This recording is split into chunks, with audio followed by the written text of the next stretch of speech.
A very good afternoon. Myself, Dr. Niharika Devangan. I would like to present my brief view on biodiversity conservation on the occasion of World Environment Day. We all are familiar with the World Environment Day celebration. I would like to say few points on it. This day was first observed in the city Spokane of USA in 1974. Then World Environment Day is celebrated throughout the world every year with a different theme on 5th of June.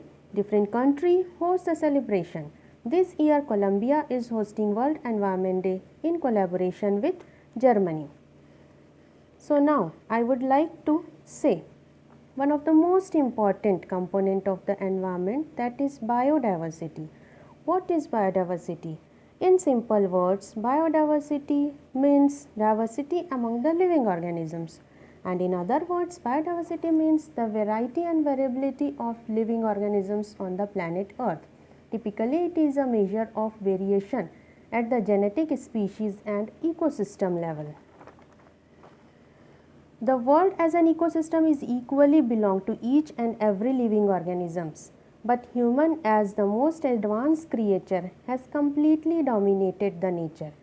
Human become so selfish that they forget to care environment in which they live and depend. Human beings for its need exploit nature by various ways such as deforestation, garbage disposal in land and water bodies, or air pollution through industrial, nuclear, automobile and many other.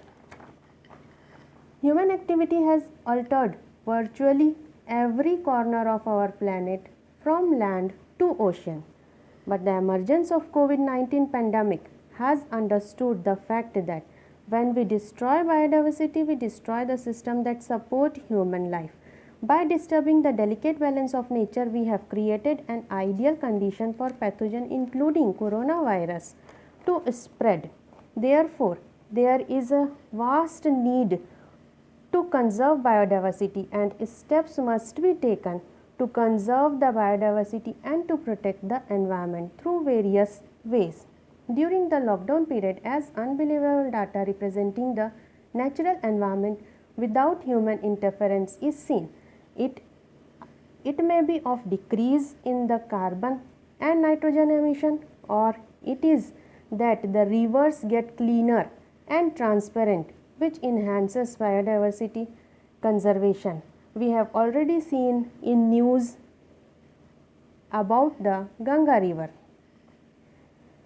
Individually or publicly, we have to realize that if we do not take care of biodiversity and environment, we cannot take care of ourselves.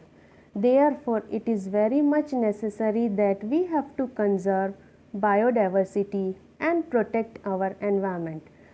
We must consider the COVID-19 pandemic as a lesson that nature is trying to teach us that without nature we are no more, and it's time for nature. Individually or publicly, we have to realize it. Therefore, it is our responsibility in post-lockdown period to maintain this natural environment and keep our mother earth protected and safe, to conserve biodiversity, because without biodiversity there is no future for humanity. So conserve biodiversity, preserve biodiversity for environment, for humanity. Thank you very much.